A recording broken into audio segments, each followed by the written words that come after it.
Hello again, it's Danang bercerita and welcome to my channel.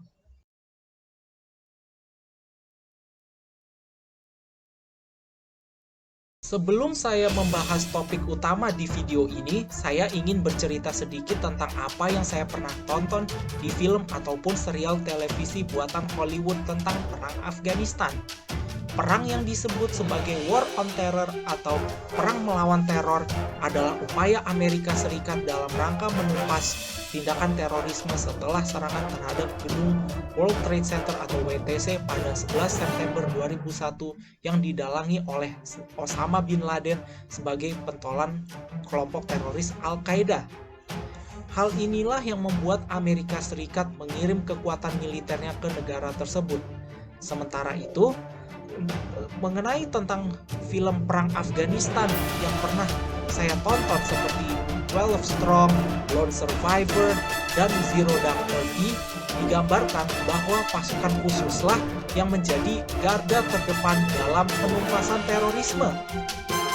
Dengan skill perang mereka yang mumpuni, mereka mampu menghabisi para teroris dengan jumlah banyak walaupun jumlah pasukan khususnya sangat sedikit. Itulah kehebatannya. Sedikit melawan banyak. Nah, itu cerita lain ya.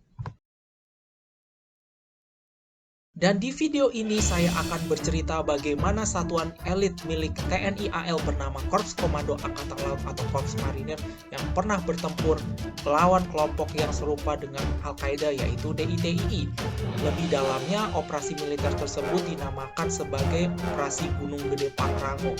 Di video sebelumnya, saya sudah membahas kisah yang hampir sama. Kalian bisa lihat di video ini. Lantas, bagaimana KKOAL melakukan pertempuran dengan kelompok DITII sebagaimana hampir sama dengan para pasukan khusus di film-film yang saya pernah sebutkan? Marilah kita simak di video ini. Operasi Gunung Gede atau Operasi KKOAL Gunung Gede Pangrango adalah operasi militer KKOAL untuk memburu dan memukul mundur gerombolan DITII pimpinan SM Kartosuwiryo yang bersembunyi di Gunung Gede Pangrango pada tahun 1957. Setelah operasi Indra di daerah Indramayu, Jawa Barat pada bulan Maret 1953, yaitu dalam usaha membantu kesatuan setempat untuk memukul mundur gerombolan DITII Kartosuwiryo dari arah laut, maka untuk kedua kalinya kesatuan KKOAL telah ikut mengambil bagian operasi keamanan yang sama, yaitu operasi dengan sandi Operasi Gunung Gede. Dalam tugasnya, para anggota satuan KKOAL diperintahkan untuk membantu kesatuan Resimen Infanteri 8 Teritorium 3 Siliwangi dalam usaha menghancurkan kekuatan gerombolan DITII Kartosuwiryo dan mengadakan operasi pembersihan terhadap satuan gerombolan yang terpisah dari induknya. Untuk penugasan dalam operasi keamanan tersebut, maka telah disusun suatu organisasi tempur KKOAL yang berkekuatan 2 peleton diperkuat dengan 1 kompi dengan Komandan Kompi Kapten KKO Boy Abidin. Sedangkan susunan peletonnya adalah sebagai berikut. Peleton 1 di bawah pimpinan Letnan KKO Pratowo Sudibyo dan peleton 2 di bawah pimpinan Letnan KKO Sugiyo. Dan daerah sasaran telah ditentukan di sekitar Gunung Gede Pangrango. Operasi ini berlangsung dari tanggal 19 Maret hingga 24 Maret 1957.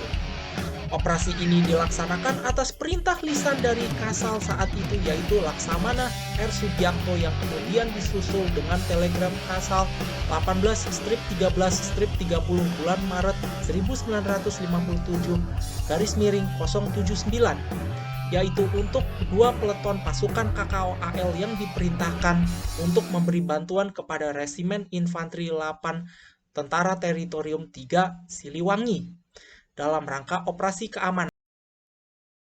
Berhasilnya serangan ini karena adanya sergapan yang dilakukan oleh satuan KKOAL di mana gerombolan sama sekali tidak menduga kalau akan terjadi serangan.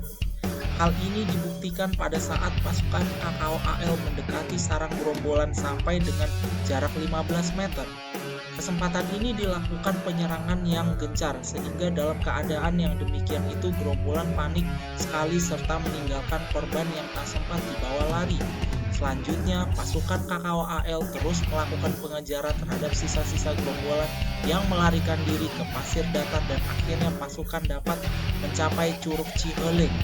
Dan disinilah tanggal 23 Maret 1957 terjadi lagi untuk kedua kalinya pertempuran dengan gerombolan TNI Kartosuwiryo.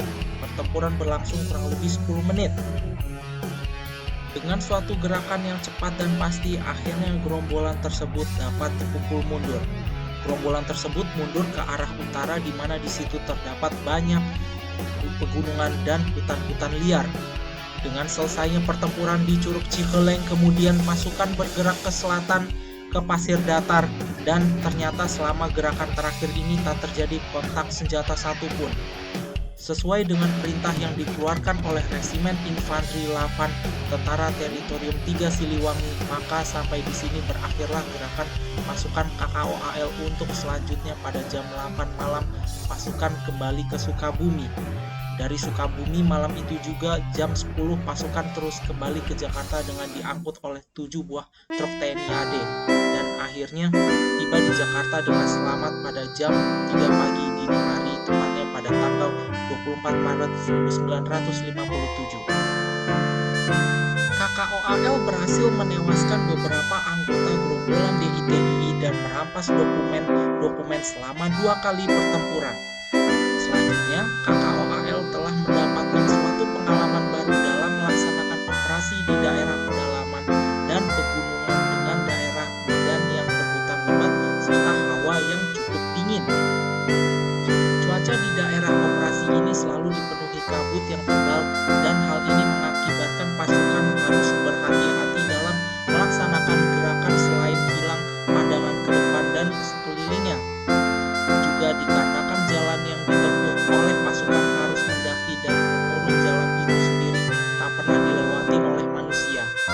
Walaupun demikian, pasukan KKOAL yang melakukan operasi itu tetap dapat menjalankan tugas dan kewajibannya baik siang dan malam dan tak mengenal jerih payah serta sukarnya perjalanan yang ditempuh selama gerakan dari Cibodas sampai ke pasir datar, sehingga musuh gerombolan tak menduga sama sekali bahwa pasukan-pasukan KKOAL akan sampai di tempat mereka dan menyerang pertahanan mereka.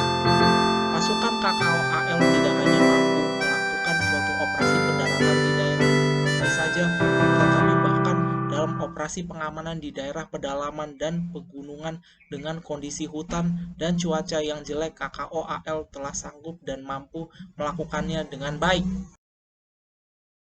Thank you for watching my video. Jangan lupa like, comment, subscribe, dan jangan lupa pencet tombol lonceng di bawah untuk mendapatkan notifikasi video-video dari Danang Bercerita ke depannya. See you on the next video. Goodbye.